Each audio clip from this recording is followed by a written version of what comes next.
1. Elaine and Margaret. In the 3rd year of the reign of Belshazzar the king, a vision appeared to me. Daniel, subsequent to the one which appeared to me previously. Okay, so the original autographs and the earliest copies of the book of Daniel have from henceforth the language of Hebrew.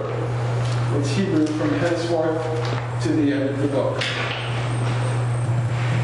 And not only is it composed in Hebrew, but the people of Israel, the nation of Israel, are the ones who are primarily in perspective here through the rest of the book.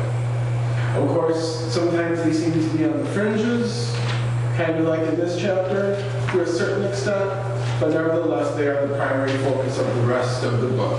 The destiny, the fate of the nation of Israel, as we go through the timeline of the statue, or the chapter 7 beasts, or the timeline of Gentile history. The chronological time that we have here in verse number 1, being the 3rd year of the reign of Belshazzar, this dates the vision to, as you can see, 551 BC. Of course, from our previous lessons, we remember that he's the last quote-unquote king of Babylon, even though technically he's the crown prince because his father Nabonidus, remember, was away in military adventures for a few years into Saudi Arabia. Now, this reference to the vision which appeared unto me at the first, this is referencing the vision which took place in the previous chapter. So there's something connecting the dots between the previous vision and this vision. By the way, the vision which took place in the previous chapter took place 2 years earlier. 2 years earlier. A 2-year time gap between chapters 7 and chapter 8. But they share the same significance. There's something about them that are linking them together, which of course hopefully we'll be able to discern as we continue. Verse 2. Gabi. And I saw in a vision, and it came to pass when I saw, that I was at Shushan in the palace, which is in the province of Elam. And I saw in a vision, and I was by the river Eli. Good. The vision, the chasam, the vision begins with Daniel being transported, picked up, as it were. He carried me away in the spirit kind of thing. Like 350, 400 miles. He's going from Babylon to, as you can see on the map there, to Susa. Can you clarify? You mean that is his little body in Babylon, or is he now thinking, having the vision that he is in Susa? Good question. From the parallel passage, which we'll see soon, that Ezekiel experiences, it seems that they're, just from a gloss reading, that their body is in Babylon, their body is in the Euphrates-Tigris region, and then their spirit, they're taken to either Jerusalem for Ezekiel or they're taken to Susa for Daniel. It's very peculiar, isn't it? It's odd. Yeah. So Daniel is taken away in the spirit, and he's brought there. He's taken to the capital city of the rivals at this time. Because remember, we're still in the head, the golden head, in our chronological history, aren't we? So he's taken to the capital city, the Washington, D.C., of the shoulders, of the silver shoulders, the Medo-Persians, which you can see on the map would be in the vicinity of modern-day Iran. And this river, which we'll take a look at later, a more detailed map of it, this Ulai River, it buries into the Euphrates River. Okay? It runs into the Euphrates River.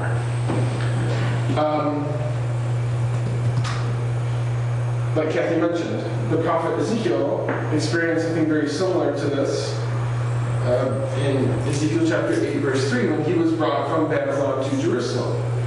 And it says in Ezekiel 8:3, he stretched out what looked like a hand and took me by the hair of my head. The Spirit lifted me up between earth and heaven, and in visions of God, he took me to Jerusalem. And then he kind of unpacks what he experiences at Jerusalem. The apocryphal chapter of Daniel, the 13th chapter, the Bell of the Dragon chapter, has Habakkuk, the prophet, being caught up in the Spirit like this, and then bringing food to Daniel in Babylon. Okay. Pastor John. Can you turn the air conditioning on, please? Thank you. Now, the region of Elam, which we just saw on the map, this is a really ancient place, guys, in the world of the Bible, and it has roots. Thank you. It has roots going all the way back to like the first kind of like Armageddon kind of war, the War of the Worlds in Genesis 14. And it came to pass at that time that Amraphel, king of Shinar, Arioch, king of Elasar, Chedorlaomer, king of Elam, and then we have the title of the king of the Goyim, or the title the king of the nations. So this region, this place name, has really deep ancient biblical roots. And it lay between Babylon and Persia. Now, the capital city of Shushan, which we've been talking about, has been excavated by archaeologists and 19th century British archaeologists. And there's two guys who kind of stand out. One is named Rawlinson, and the other is Layard, Layard. But because of the time period that they were functioning in, they didn't really publish their results like you would want them to publish their results. And during for example, in Israel, in a place called Maresha, I don't know if you've been there, it's next to Bet Guvrin with the Bell Caves. Been there. Yeah, but Maresha, which is right next to it, when archaeologist McAllister dug there, during the Ottoman, because it's the Ottoman period also, when these guys are digging at Susa, once they finished digging at the top of the Tell, the Ottoman Empire made them cover up everything they excavated. So, I mean, all you could really do is just kind of draw a blueprint of what you found and record what you found, and then you had to put back all of the earth. It's really silly, but these two British archaeologists from 150 years ago, 100 years ago plus, right? Their works that what they found here haven't really been published. It's very thin. But there has been a few things. A tablet, which you can see here, was discovered in Nineveh in 1854 by Layard, and this is from the reign of Ashurbanipal. He's mentioned in the Bible. He is a cat from the 7th century, and this tablet mentions the city of Susa or Shushan by name. And it also, in this tablet, depicts Ashurbanipal destroying Susa or Shushan, same thing, and then spreading salt on it, right, in order to destroy any kind of future crops or harvest or anything like that. Now, the site was rebuilt about 100 years or so after Ashurbanipal, and it was rebuilt by Darius the First. Okay, about 100 years after Ashurbanipal.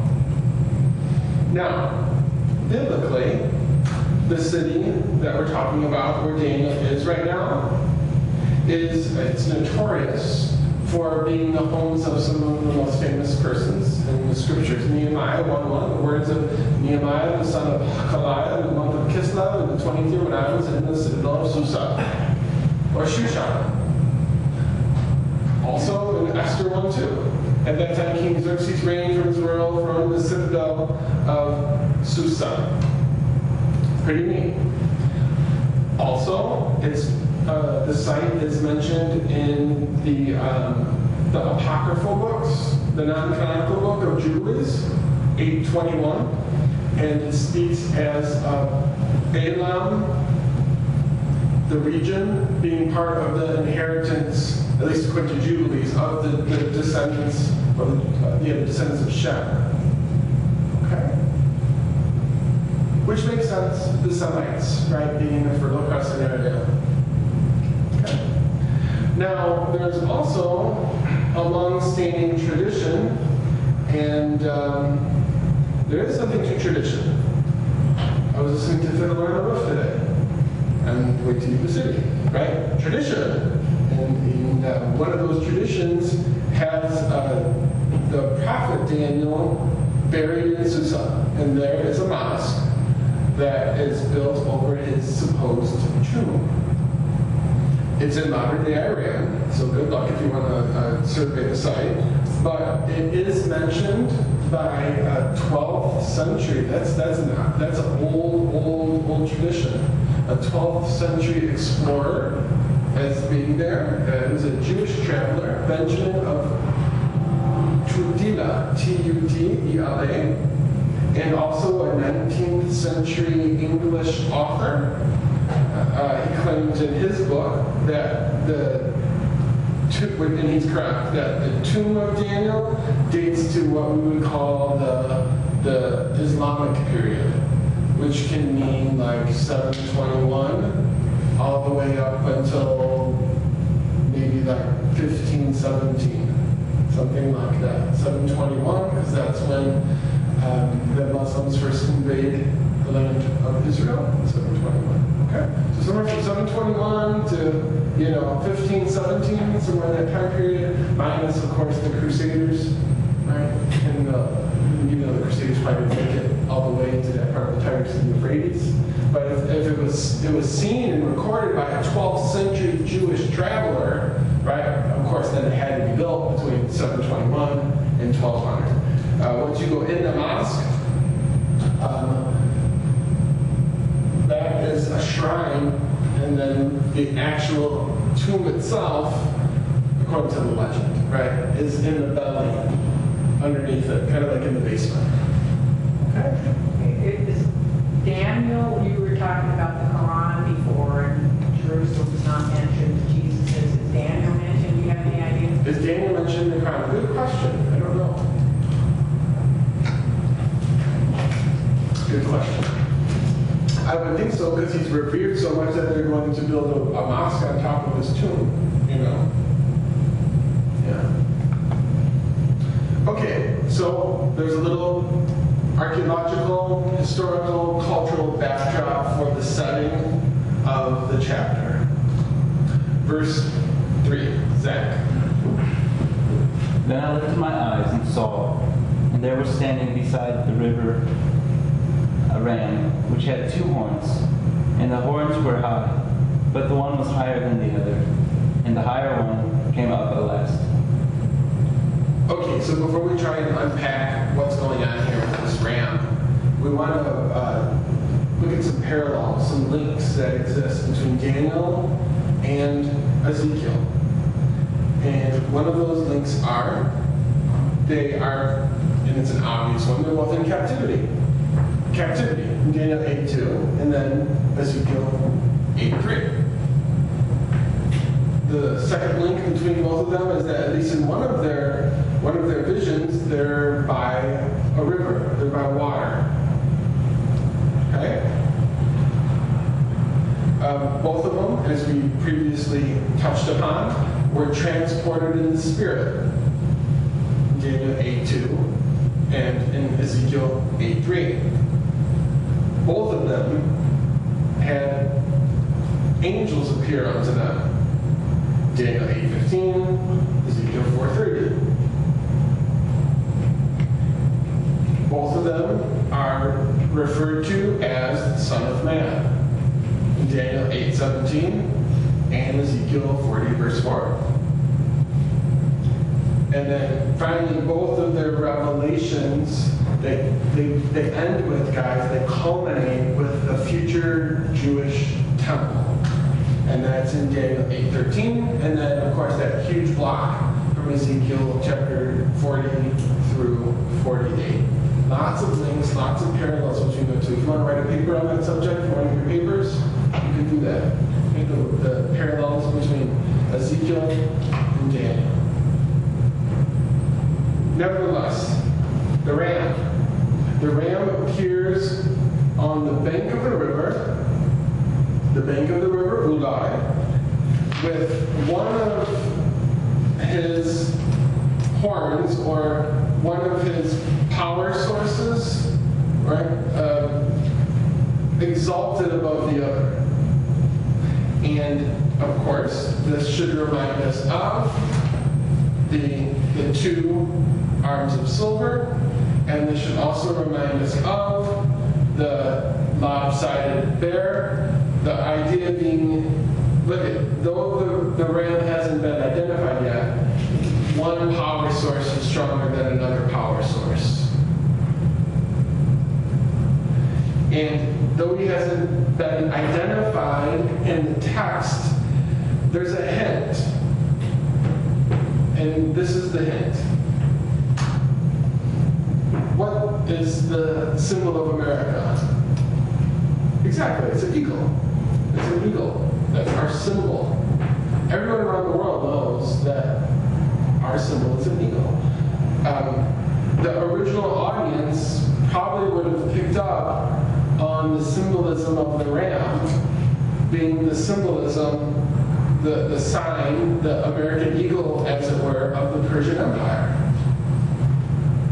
Persian coins, as you can see here, they're often depicted with a ram's head on one side, and then on the other side of the coin, a ram at rest.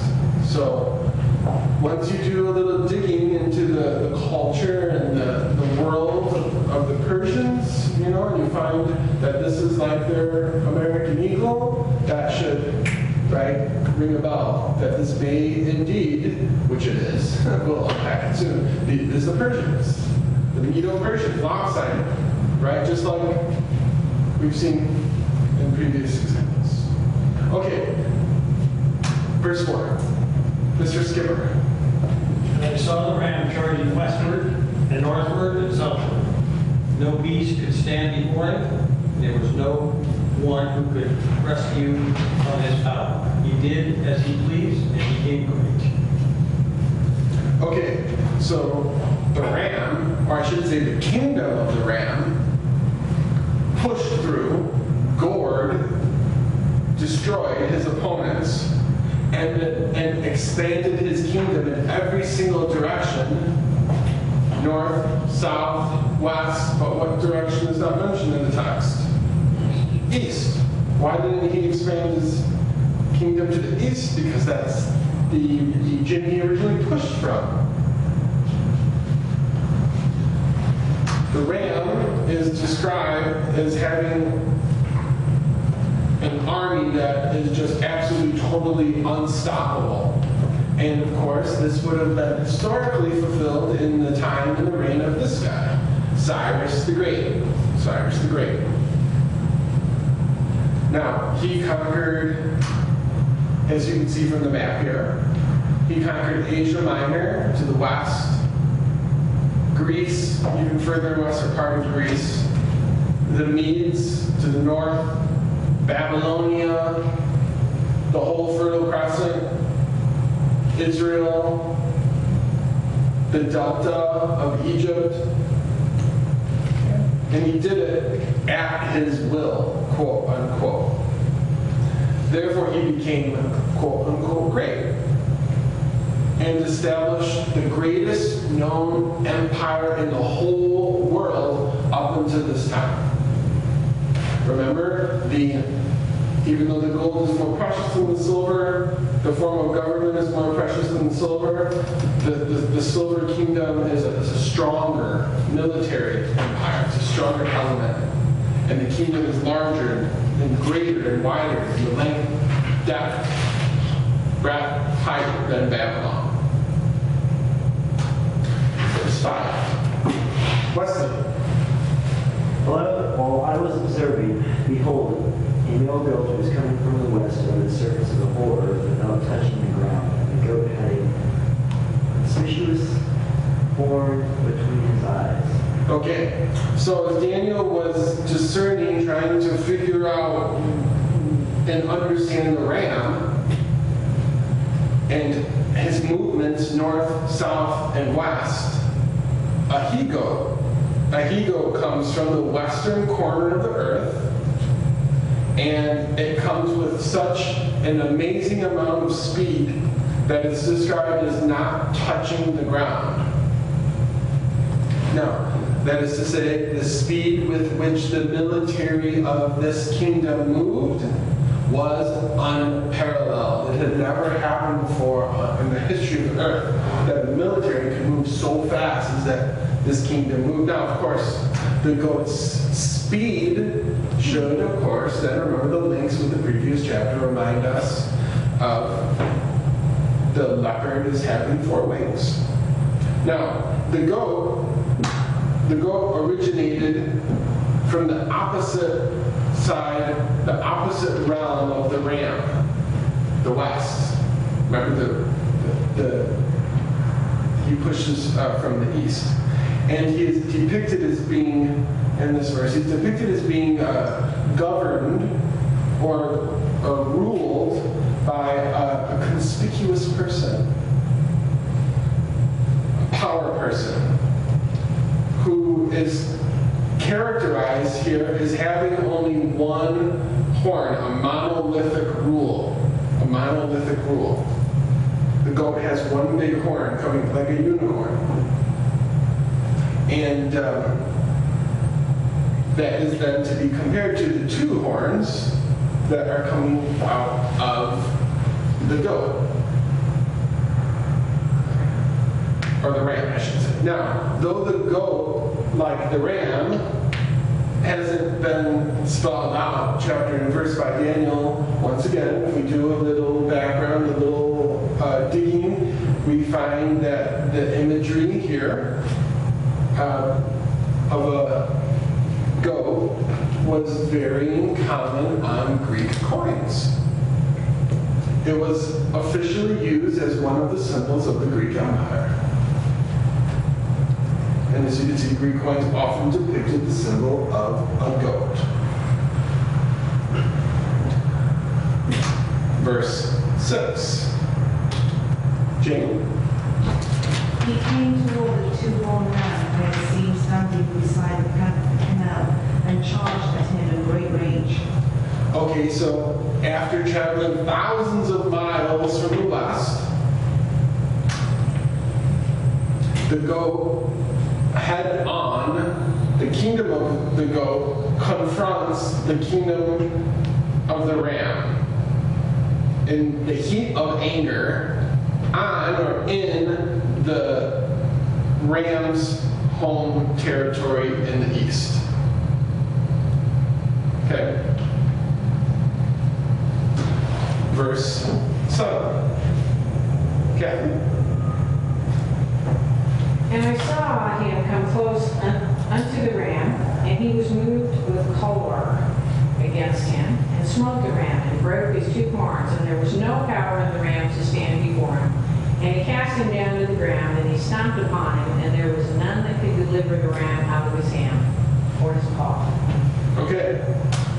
So the goat, being enraged, the kingdom of the goat, being enraged at the kingdom of the ram, attacks him with force, and while he's attacking him, he breaks off, he removes his 2 sources of power, his 2 power persons. And none of the allies of the ram could save him from destruction. Now, once again, though the goat has not yet been identified, the reader is suspicious from our cultural example that this is none other than Alexander the Great and the Greek Empire. The conquests of Alexander the goat over the Medo-Persian Empire, the ram, these began, guys, in 334. In 334 BC, in the Battle of Hell's Point. And after conquering all of Asia Minor. The goat, Alexander, destroyed Darius III. He destroyed Darius III, the ram, at the Battle of Issus, I-S-S-U-S, in 333. And what you're looking at here is a fresco of a depiction of that famous battle in 333 between Darius III and Alexander the Great. And so what you're looking at here is the actual breaking off of the horns. Now, after the Battle of Issus, Alexander the Great then took Tyre, and we commented before about Nebuchadnezzar raising or leveling mainland Tyre, and then Alexander the Great finishes the causeway by taking the rubble of the ancient city and wearing the shoulders and the heads thin, the captives carrying bucket by bucket by bucket the rubble of the city to build that blue line, that causeway to link Fort Knox with the main coast. And after he took Tyre, that was a 7-month siege. He took, in 332, he took Egypt without a battle. That is probably not a depiction of Alexander. That it definitely is a depiction of a Ptolemaic, and we'll talk about the Ptolemies as we come, but that is definitely a depiction of a Ptolemaic pharaoh. So it could be one of the generals that were under Alexander who took reign, or it maybe could even be Alexander himself. But nevertheless, he's crowned pharaoh. He takes Egypt in 332 without a battle. And then in 330 BC, he conquers Babylon. He conquers Shushan. And then in 326, in modern-day Pakistan, at the Battle of Jaloum, he conquered the whole known world, essentially. And in this kind of, without touching the ground, blitzkrieg style that the world had never known before, and then he just dies mysteriously at the age of 33 right after that.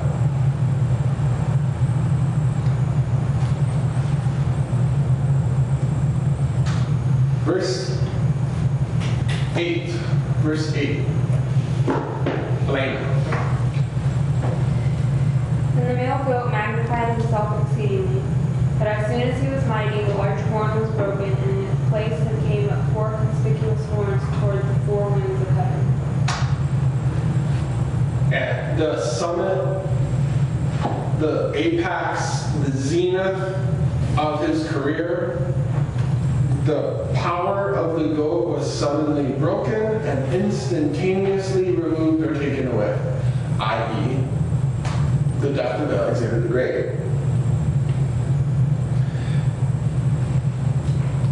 If indeed this is Alexander the Great, this would refer to that untimely death we have been speaking about at the age of 32, 33, in the former palace of Nebuchadnezzar. According to tradition, his body was taken from Babylon and placed in a gold sarcophagus that was filled with honey to preserve it, and then placed within another gold sarcophagus. Sarcophagus is a Greek word which means flesh eater. And then it was supposed to be eventually make its way to Alexandria, of course, one of the cities named after him in Egypt. And as it goes, the tradition is that, at least one line of tradition is that is indeed Alexander's sarcophagus. And in the late 1800s, an Egyptian archaeologist received a tip that they found this sarcophagus near Tyre, the city that he previously raised and built the causeway. And someone gave this archaeologist a tip to come up here and look at the sarcophagus. They found it Tyre, and there was no one inside of it, but it leans toward it being his because the depiction, as you can see, on the sarcophagus is of that famous battle of Issus in 333. in which the goat broke the horns of the ram. Now, the one horn was now replaced by 4 horns, i.e., just like the 4 wings. And then the kingdom was then dispersed to the 4 corners of the earth. And this is parallel to Daniel 7:6. Okay? The 4 wings are equal to the 4 horns. Verse 9. Jane? Out of one of them came another horn, which started small but grew in power to the south and to the east and toward the beautiful land. Okay, so a relatively small, unknown political power person from the kingdom of the goat would start small and then come out of one of the 4 horns or the 4 divisions of the goat's empire, the Greek empire, who, like the previously mentioned little horn, because remember from Daniel chapter 7, there was also a little horn mentioned. These are 2 different little horns. We'll unpack that later. But like the previously mentioned little horn, he would also wax great on the world scene. Now, this little horn mentioned here from the kingdom of the goat, from the kingdom of the Greeks, it cannot be the same little horn or power person mentioned in the previous chapter, because that little horn emerges from the 4th and final Roman Empire.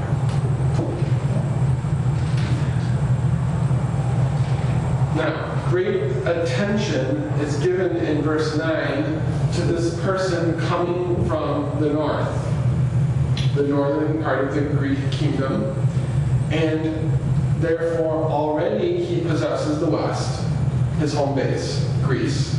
He has already conquered the south. He's already conquered the east. And he's already conquered the quote-unquote pleasant land. And even though this is cryptic, a cryptic saying, enigmatic kind of saying, we know from other passages like Psalm 106:24 that it's talking about Israel. It's talking about Israel. And we know it's talking about Israel because other passages mention the pleasant land, quote-unquote, as being a nickname for Israel. So, once again, we have a little horn, a power person emerging out of one of the 4 empires of the Greek world and conquering the north, the south, the east, the west, and special attention being given to him running over the pleasant land. Verse 10. Zach. And it grew up to the hosts of heaven, and it cast down some of the hosts and some of the stars to the ground and trampled them. Okay, so the little horn, the little power person, who we have yet to identify, he proverbially grew in size from this little tiny unknown power person to being as strong as the armies of heaven. Another reading may be that he, this power person, like those who built the Tower of Babel, were possibly, it's a reading, possibly he was aspiring to reach the heights of heaven, like the people in Genesis chapter 11, where God dwells. Okay? Now, at the summit or the apex of his power and his military might, he's going to do something called cast down some of the hosts and the stars to the ground. So what does this mean here? What is this symbolic? Well, for example, in Revelation chapter 2 and 3, stars are used to represent religious leaders. At the end of chapter 1, he says, "And the 7 stars which you saw are the 7 quote-unquote angels or messengers. Okay? So the stars can represent, I think, religious leaders. So what is this power person going to do? He's going to cast down religious leaders in the pleasant land and cast them down to the ground. He's doing this in Israel. That is to say, in plain language, the little horn will remove the traditional priestly practices, the thought and practice of Jewish life. He will remove the priesthood, and he will remove the religious hierarchy through violence. Okay.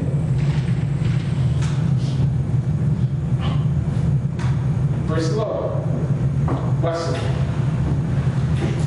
It even magnified itself to the equal commander of the host, and it removed the regular sacrifice from it, and the place of its sanctuary was thrown down. So the little horn from the empire of the goat, from the Greeks, like the little horn from the empire of the Romans, are both speaking blasphemous words and considering themselves to be like God or God.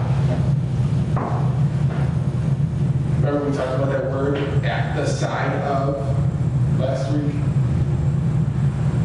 The Jewish sacrificial system and the temple were quote unquote cast down. And they were cast down by this person, Antiochus Epiphanes IV, who came out of the horn of the Seleucid dynasty. Antiochus Epiphanes IV.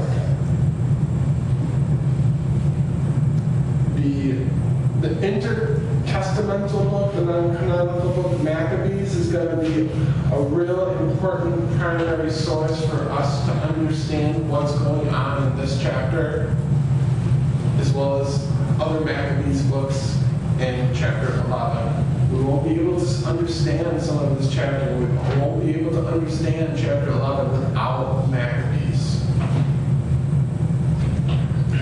Now, Maccabees was written in the 2nd century, guys, like 400 years after the book of Daniel. And like I said, it's going to show us how this prophecy is actually fulfilled. It says, and this is a sum up of 1 Maccabees chapter 1, verses 41 to 49. Antiochus sent letters to Jerusalem to profane the Sabbath and the feast, to defile the sanctuary and the priests, to build altars and sacred precincts and shrines to idols, and to sacrifice swine and unclean animals. That's how he was able, in verse 11, by him the daily sacrifices were taken away and the place of the sanctuary was cast down. This is how he accomplished that. Now, even though Antiochus didn't raze or destroy or burn the temple like Nebuchadnezzar did, he so defiled the temple in Jerusalem that once the Maccabees were able to regain possession of Judah and the temple now, they, according to 1 Maccabees 43 through 48, once again, this is just to sum up, they rebuilt the sanctuary and the interior of the temple and replaced the altar of burnt offerings. Why did they have to rebuild the sanctuary and the interior of the temple and replace the altar of burnt offerings? Because Antiochus cast down the host to the ground, he stamped upon them, the daily sacrifices by him were taken away, the place of the sanctuary was cast down, he offered swine and unclean animals on the altars. Okay.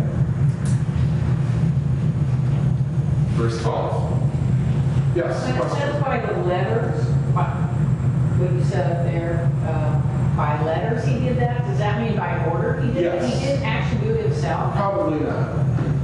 Oh. Just like today, right? The president is invading Syria. Well, no, he's not. He just sends orders that they shoot on average about 5 missiles a day into Syria. Yeah.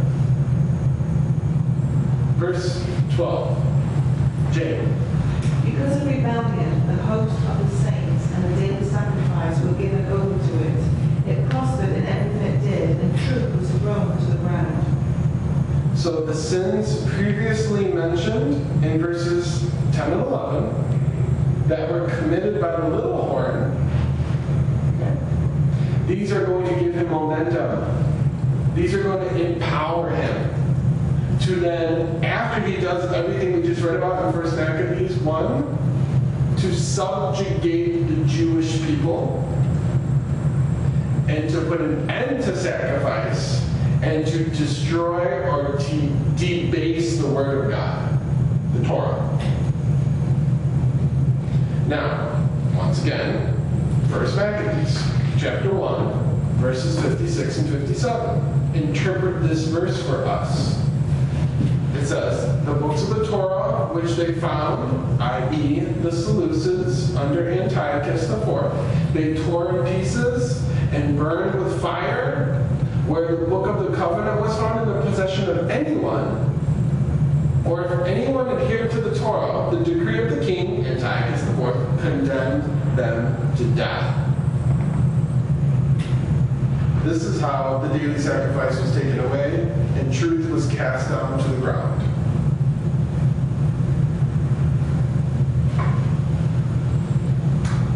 Verse 13. Zach.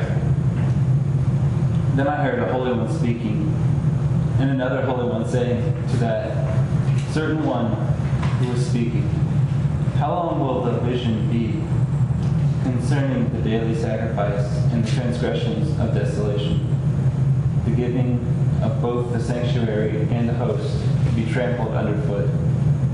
Okay, so we're right now, if we were to set the scene, we're at the banks of the Ulai River, and Daniel is observing one angel conversing with another angel.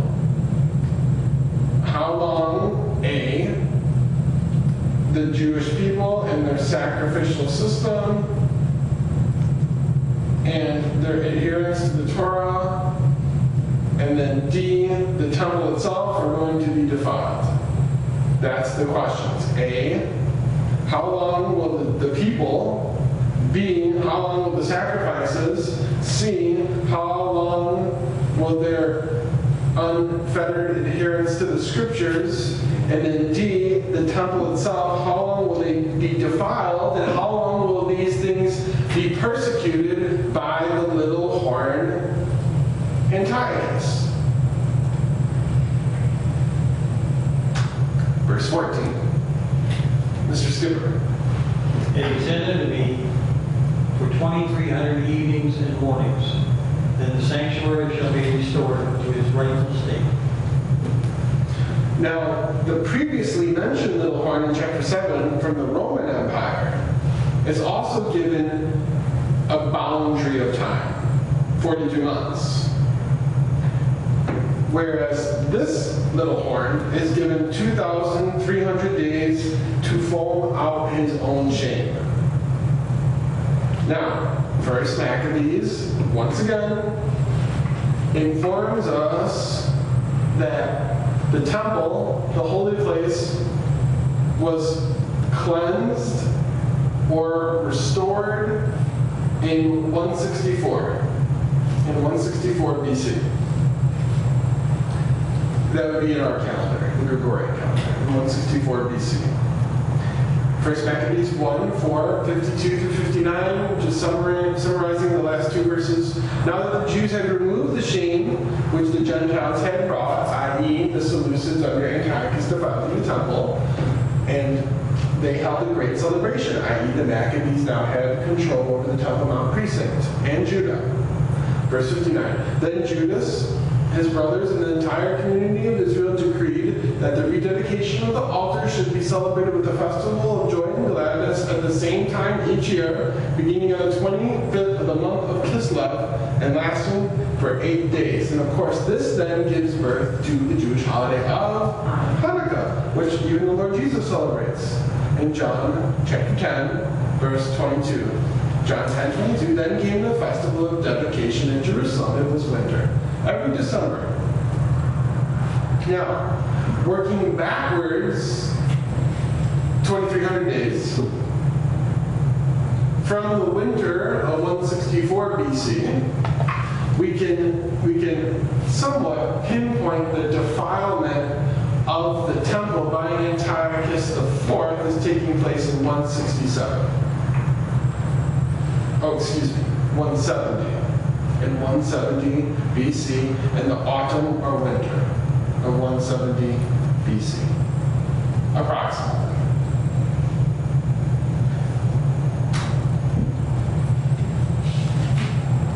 Verse number 15. Plano. And it came about when I, Daniel, had seen the vision, that I sought to understand it, and behold, standing before me was one who looked like a man. Okay. After the vision of the duration of time that the little horn would have to do those 4 things we mentioned to the Jewish people, after the vision had ceased, the prophet then is searching how to discern this message. How do I correctly interpret what I've just been told? And a celestial being, an angel, appears unto him at the banks of the river. Who is this angel? Let's see. Verse number 16. Zach. And I heard a man's voice between the banks of the Ulai, who called and said, Gabriel, make this man understand the vision. Okay, so from above the river, the prophet Daniel hears this supernatural voice that is then commanding the man, the angel, who stood before Daniel. And he's now identified as, of course, Gabriel. And Gabriel's mission is to exegete the vision to Daniel, to make him understand verse by verse, as it were, what in the world he just saw. Now, Gabriel, he's in the Old Testament, the Hebrew Bible, he's only mentioned in the book of Daniel. And also in the New Testament, he's only mentioned twice, and both of the accounts are in Luke. In Luke 1:19 and in Luke 1:26. His name, there's his name in Hebrew. It means something like mighty man of God or warrior of God, something like that. And of course, he, along with Lucifer and Michael, are the only angels recognized by their proper name in the scriptures.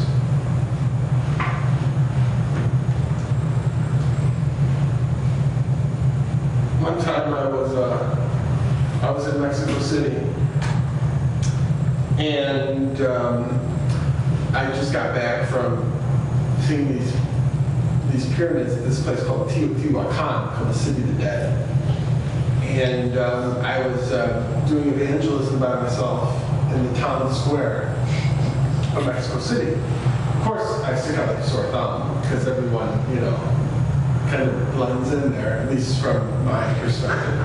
And I handed out tracts, I'm out of tracts, and I talked to this one guy. And I'm like, Lord, it's like a needle in a haystack, but I'm going to run back to my hotel room, and I'm going to get a Spanish New Testament, and I'm going to bring it back, and then I'm going to share the gospel with him. Because when I was saying that to myself, he was sitting there on the bench, and there was a Jehovah's Witness talking to him.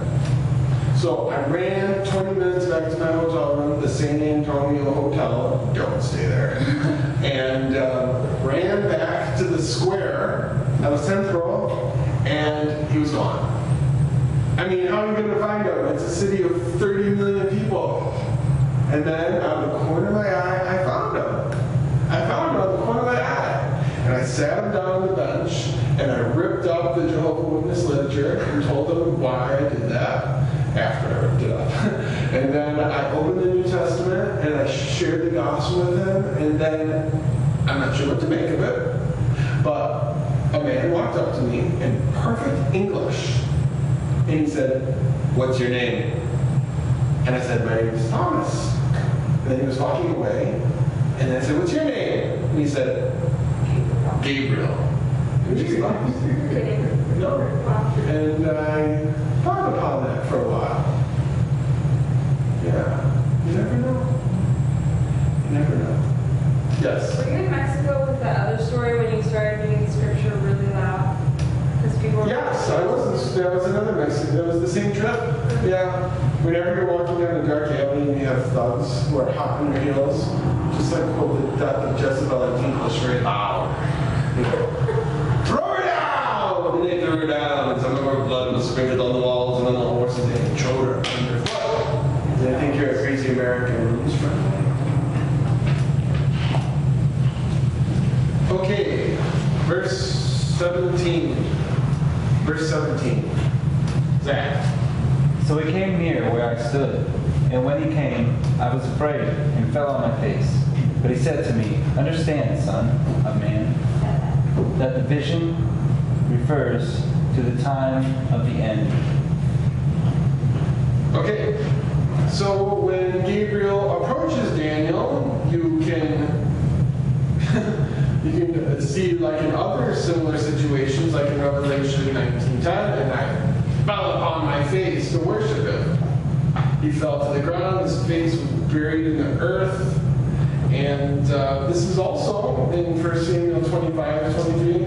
We also see that this is also a customary position when you are hoping, when you are desiring to show respect to someone who is of greater rank and authority of the, like Abigail saw David, and she quickly got off her donkey, bowed down before David with her face to the ground. Now, Gabriel reveals to Daniel the prophecy is to occur at the quote-unquote end of time. At the end of time. Now, since it's been crystal clear, I think at least, in the preceding verses that the little horn we're talking about in this context is Antiochus Epiphanes IV, who reigned in the 2nd century BC, how can the previously mentioned prophecy relate to the end of time, since we've already seen from chapter 2 that history tells us the Greek kingdom continues for another 100 years after Antiochus, and then the Roman Empire follows. Well, thanks for asking. One reading, and it's a reading, one reading is that verses 1 through 14 relate to events preceding the first coming of the Messiah, i.e. during the lifetime of Antiochus.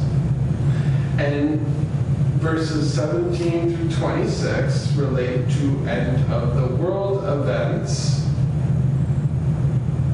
built upon the foundation of the type of little horn, Antiochus, mentioned in the first 14 verses, which reach further into Israel's history. Now, that's a reading. Others suggest that the time of the end refers to the termination, and I think I like this reading better, I think. That the time of the end here refers to the termination of the little horn and the Greek Empire. This doesn't have anything to do with the end of the world.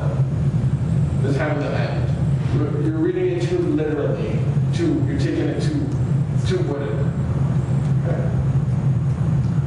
The termination of the little horn and the termination of the Greek Empire. We'll go with that reading and see where that takes us, okay? Verse 18. Wesley. Now, while he was talking with me, I sank into a deep sleep with my face to the ground. He touched me and made me stand up. Right. Okay. Very few times in the Word of God does the phrase deep sleep appear. And when the phrase deep sleep appears, a gift is bestowed on someone, or a revelation is given, something fantastic. That's the point. Fantastic happens to someone when they wake up from a deep sleep, like a woman. And the Lord God caused a deep sleep to fall upon Adam, and he slept and took one of the ribs and closed up the flesh instead thereof, and the rib which the Lord God taken her and made you a woman. Then you have a wedding scene, right? And he, God, brought her unto the man. It's a wedding scene. We have people planning weddings in here, don't we, Zach? Yes. Is this a gift or a revelation? And after a deep sleep, in Genesis 15:12, and a deep sleep fell upon Abram, and lo, a horror of great darkness fell upon him. And then, of course, you're told that your descendants will spend 400 years in bondage. Doesn't say it's Egypt, but right, the great revelation. And he's also told the dimensions of the Holy Land as well, after he falls in that deep sleep. So after Daniel's deep sleep, he's strengthened by the hand of this angel, Gabriel, and he's going to help him interpret, how do I understand what I just saw? Verse 19. Wesley. He said, behold, I'm going to let you know what will occur at the final period of the indignation, for it pertains to the appointed time of the end.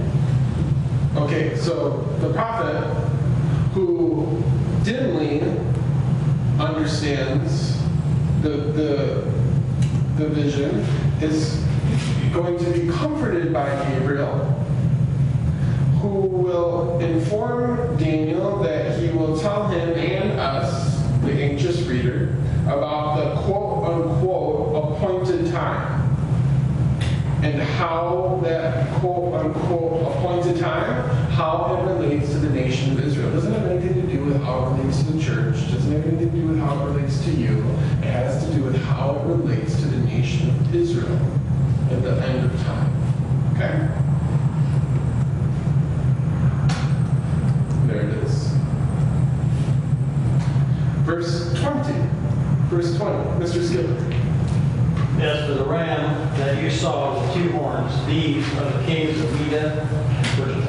Very good. So finally, the reader's suspicions, the clues we were sifting through, they're confirmed. We were right. That the 2-horned ram is to be identified with the 2 arms of silver in Daniel chapter 2, with the lopsided bear in Daniel chapter 7, i.e. the Medo-Persian Empire. Now, the higher horn, which came up last, is Cyrus the Great. And then, of course, as we saw in Daniel chapter 5, the lower horn would be Darius, who's subservient. His kingdom is subservient to the kingdom of the Persians. We got it. We nailed it, guys. All right. Verse 21. Verse 21. Jane. The shaggy goat is the king of Greece, and the large horn between his eyes is the first king. The shaggy goat.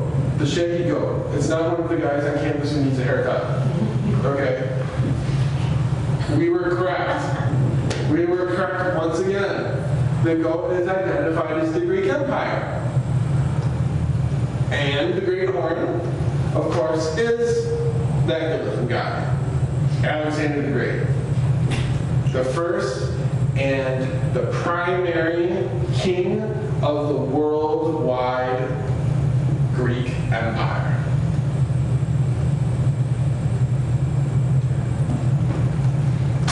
Verse 22. Verse 22. Okay. Now that being broken, whereas 4 stood up for it, 4 kingdoms shall stand up out of the nation, but not in his power. Upon the death of Alexander, the Greek Empire is going to be retooled into 4 entities. There you see them. So history tells us that these 4 kingdoms, or these 4 horns, are Cassander, in the yellow, who ruled over Greece and Macedonia. This would be like a test question. Okay, and we'll go over before the test what's going to be at the test. So if you miss something, take your notes, don't sweat. Okay? So Cassander, he ruled over Greece and Macedonia. Lysimachus, you can see in green, who ruled Lysimachus. Lysimachus, who ruled over Asia Minor.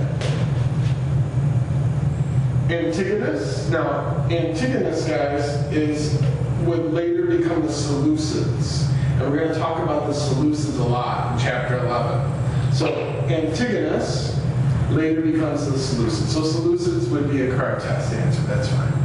Okay? And that quarter of the empire ruled over Babylon, the whole Fertile Crescent, essentially, except the pleasant land in Egypt.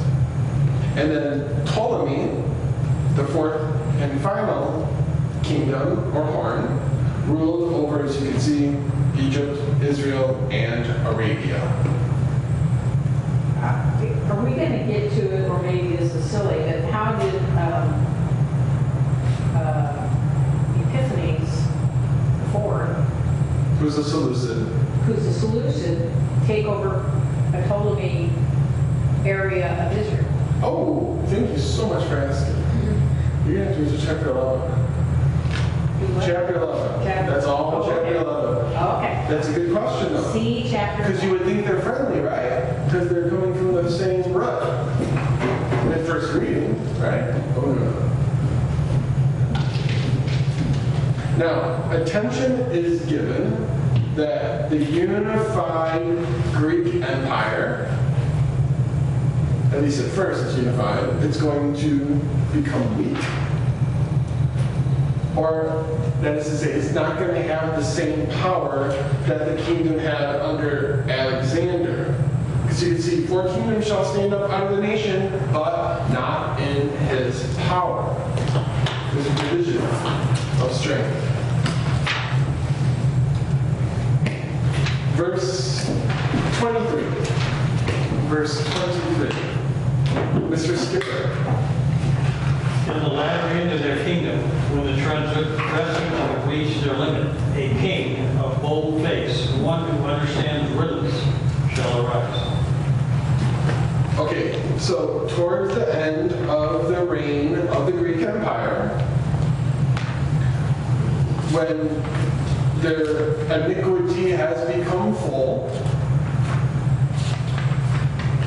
that is to say, once their kingdom has run its course, once that happens, towards the end of the reign of the Greek Empire, one of those kings who's negatively portrayed as being skilled, he's going to rise up on the world scene. Now, God is portrayed here as allowing the sin of the Greek Empire, like the sin of the Amorites in Genesis 15:6, to reach a measure before he judges them. That's why in Genesis 15, the reason the Israelites could not take the land was because, among other reasons, that the iniquity of the Amorites is not yet full. It took 400 long years. Well, the Septuagint says that they spent, because in Exodus 12:40 it says, now the sojourning of the children of Israel in Egypt was 430 years. But the Septuagint says the sojourning of the children of Israel in Canaan was 215 years, and in Egypt was 215 years.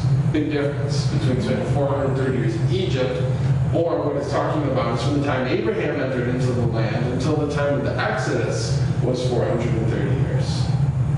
Whatever.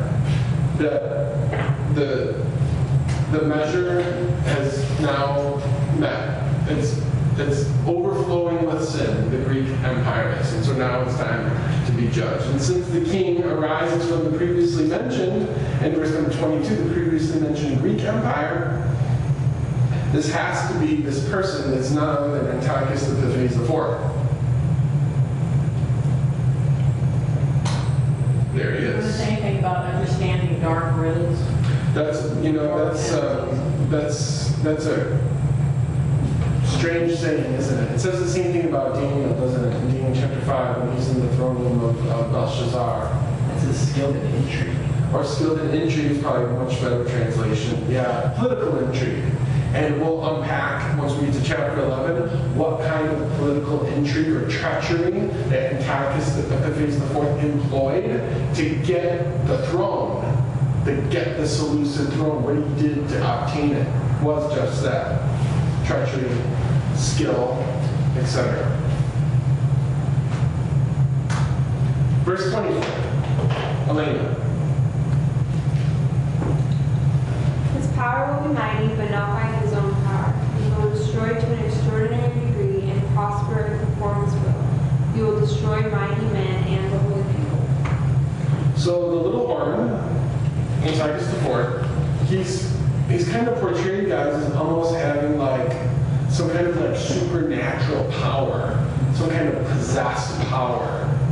And of course, this anti-Semitic power is going to empower him and enable him to destroy the Jewish people in such a way that would set him apart, or in such a way that would distinguish him from all the other kings before him.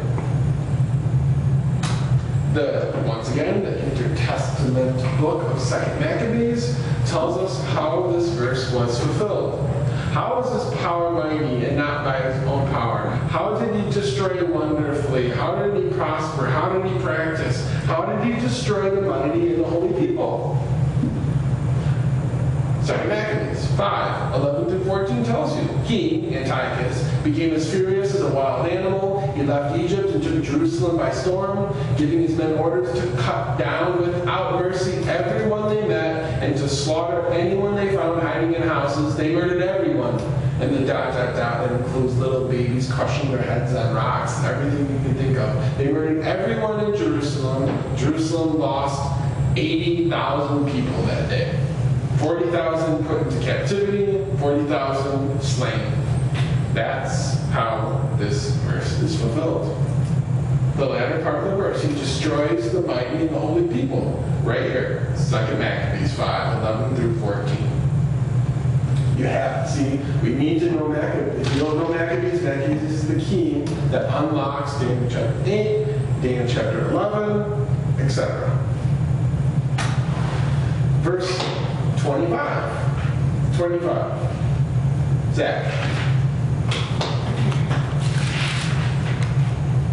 Through his cunning shall cause deceit to prosper under his rule, and he shall exalt himself in his heart. He shall destroy many in their prosperity. He shall even rise against the prince of princes, but he shall be broken without human means. Okay, so through this evil insight that he has, he rushes to success by trampling over the Jews.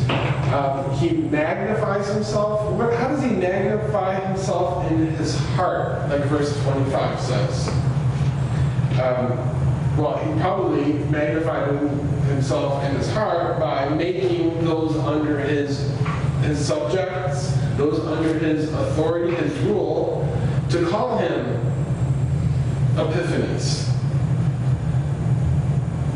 That means that they worshipped him as the incarnation of Zeus. That's why he took the title. Theos Epiphanes, which means something like the manifestation of God. He's God-man. He was the first Greek king, as you can see on this coin here, to proclaim himself as God on coins. He's portrayed on the one side, and on the other side, Zeus is on the throne, and there's an inscription that reads, King Antiochus, God manifest, and bearing victory. And there's Zeus with the victory goddess Nike as well. The symbol. Now, thinking himself to be God, which he did, Antiochus, like Herod Agrippa, some 200 years later, was also killed without hand. See, he shall stand up against the Prince of Princes. How is he standing up against the Prince of Princes? By proclaiming himself to be God-man and to slaying his people and doing all of these kind of insolent, haughty deeds in Jerusalem. But it says at the end of 25, he shall be broken without hand. That means that he's killed in a supernatural fashion, like Herod Agrippa was in Acts 12:23. Immediately, because Herod did not give praise to God, an angel of the Lord struck him down, and he was eaten by worms, and he died. And just as Antiochus Epiphanes IV would be killed without hand, this should remind us of the stone that was cut out of the mountain without hands, and Daniel 2:45 that destroys the image that he is part and parcel of. 1 Maccabees chapter 6, verses 1 through 16 record the death of Antiochus Epiphanes IV, who, interestingly, associates the demise of his health with the looting of the temple in Jerusalem and the destruction of the Jewish people. That's according to the author of Maccabees, right? The author of Maccabees has an agenda, right? And he wants to paint Antiochus, especially on his deathbed, in a certain way. So what better way than to associate your death, right, your illness with, the deeds that you have done to the Jews. There gets to write history. Exactly. Verse 26. 2 more verses as we wrap it up. We're on cruise control now. 26. Jane? The vision of the evenings and mornings that has been given you is true, but seal up the vision, for it concerns a distant future. So Gabriel finishes his exegesis, finishes his teaching, his interpretation of the vision to Daniel, and tells Daniel to seal it up. You can see a scroll here that's sealed up. And the reason to seal it up is because it is designated, the events spoken of were for the distant future from the time of Daniel. Some like 400 years later than we started out the chapter in the year 551. Right, we're talking about events here that are taking place in like 170, right? Something like that. Something like that. But when was Daniel opened in terms of this is now open to the Jewish reader? Well, let's see what the next verse says. Quiet. No. It's a good question. Why don't you read 27? Finish the chapter, kid. And I, Daniel, fainted and was sick certain days. Afterward I rose and did the king's business, and I was astonished at the vision, but none understood it. Okay, so after he received the vision and the interpretation, the prophet was exhausted because he's been up probably all day and just, experienced what he experienced and saw what he just saw. And upon some R&R, he started up his ministry again in the palace of Babylon and under the rule of Belshazzar. And of course, he was stupefied by the vision, and apparently he shared it, like Kathy suggested. He shared the vision with others in his circle, but none other could entirely understand the full meaning of the vision. But none understood it. But we have one up on them because we have the privilege of living 2,500 plus years later, and throughout all of history, and throughout all of these apocryphal books, these non-canonical books, the rest of the scriptures as well, we have the tools, we have the keys that one needs to unlock the meaning of this prophecy. We have such an advantage. Wherefore, how does it go? It's 1 Peter chapter 1. You do well that, how does it go? Wherefore you have a more sure word of prophecy, whereunto you do well that you take heed, as unto a light that shines in a dark place. See, we have the light that shines on the scriptures that interprets it for us correctly, that these guys who lived then, they didn't have. They didn't have the whole scriptures that we have. We have such an advantage than these people that we read about in the pages of the text. Praise God for